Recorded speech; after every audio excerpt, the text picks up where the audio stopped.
या संदर्भामध्ये आज जे आम्ही सर्व मंत्री शिवसेनेचे मंत्रिमंडळाच्या बैठकीला होतो. मंत्रिमंडळाच्या बैठकीपूर्वी आम्ही माननीय उपमुख्यमंत्री फडणवीस साहेबांना भेटलो. गोळीबाराचा विषय वेगळा, पण भारतीय जनता पक्षाचे आमदार गणपत गायकवाड यांनी माननीय मुख्यमंत्री एकनाथजी शिंदे साहेबांच्या बद्दल जे तथ्यहीन, बेबुनियाद, बिनबुडाचे, ज्याच्यामध्ये कसलाही अर्थ नाही असे जे आरोप माननीय मुख्यमंत्री एकनाथजी शिंदे साहेबांवर व्यक्तिशः केलेले आहेत, त्याच्याबद्दल आम्ही आमचं मत हे माननीय फडणवीस साहेबांच्या समोर मांडलं. हे चुकीचं आहे आणि त्या अनुषंगानं भारतीय जनता पक्षानं योग्य ती कार्यवाही करावी अशा पद्धतीचं मत आम्ही माननीय फडणवीस साहेबांसमोर मांडलेलं आहे.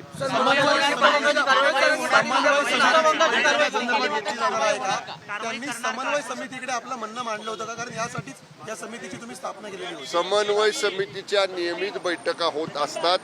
मध्यंतरीच्या काळात समन्वय समितीच्या बैठका काही कारणामुळे होऊ शकलेल्या नाहीत, परंतु आज माननीय शिंदे साहेब, फडणवीस साहेब आणि अजितदादा हे तिघं ह्या 2 दिवसामध्ये बसतील आणि नियमित समन्वय समितीच्या बैठका कशा प्रकारे घ्याव्यात या बाबतीतलं पुढचं सगळं धोरण हे तिघजण बसून ठरवतील. त्याप्रमाणे समन्वय समितीला ते कळवतील, त्याप्रमाणे समन्वय समितीच्या नियमित बैठका इथनं पुढे होतील.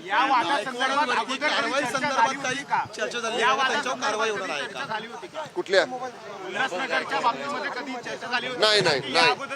नाही या संदर्भामध्ये मी सांगतो ना, मी समन्वय समितीचा सुद्धा सदस्य आहे आणि गणपत गायकवाड आमदार ज्या जिल्ह्यातनं येतात त्या जिल्ह्याचा मी पालकमंत्री आहे. या 1.5 वर्षामध्ये एकदा सुद्धा कधी आमदार गणपत गायकवाडांनी माझ्याकडे हा विषय मांडला नाही किंवा समन्वय समितीच्या बैठकीमध्ये सुद्धा या विषयावर यापूर्वी कधी चर्चा झाली नाही.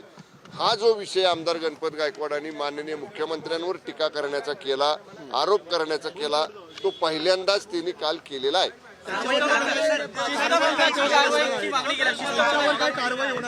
आम्ही आमचं मत फडणवीस साहेबांसमोर मांडलेलं आहे.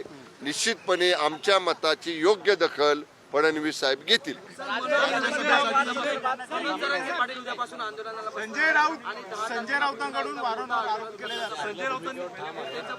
मनोज जरांगे पाटलांची जी भूमिका आहे, आता त्यांचा प्रश्न सुटलेला आहे. ज्या संदर्भामध्ये सगळे सोयऱ्यांच्या विषयासंदर्भातला अध्यादेश काढायचा होता, त्याची प्रत माननीय मुख्यमंत्र्यांच्या हस्ते स्वतः माननीय मनोज पाटील जरांगेंनी स्वीकारलेली आहे. त्यामुळे आता त्यांना आंदोलन करण्याची आवश्यकता नसावी असं माझं मत आहे. एकदा ऑर्डिनन्स काढल्यानंतर त्याची पुढची प्रक्रिया ही निश्चितपणे राज्य सरकार करणार आहे.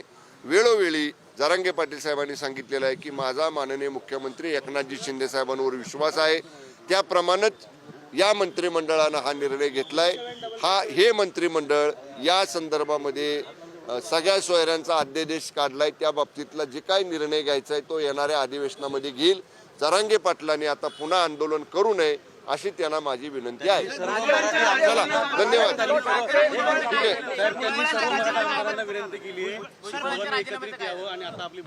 त्यांनी आता मराठा आंदोलनाच्या संदर्भात सगळे विषय सकारात्मकपणे सुटलेले आहेत. असं असताना विनाकारण परत आंदोलन करण्याची भूमिका त्यांनी घेऊ नये. सरकार या बाबतीत सकारात्मक आहे. सरकार या बाबतीत जे शब्द दिलाय, जे आश्वासन दिलंय त्याची पूर्तता करण्यासाठी सरकारी यंत्रणा सतर्क आहे. त्या बाबतीतनं आमची कार्यवाही गतीनं सुरू आहे.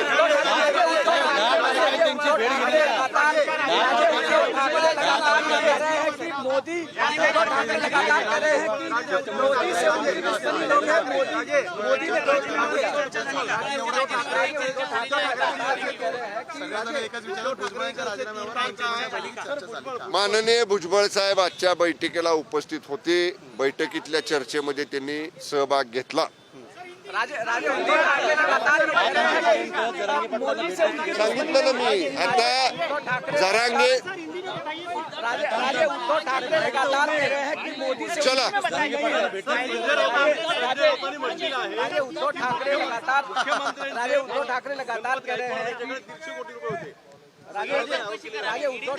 संजय राऊतांना नेहमीच भडक वक्तव्य करण्याची सवय आहे. संजय राऊतांना आता शाळेत जाणारं बारकं पोरग सुद्धा गांभीर्यानं घेत नाही.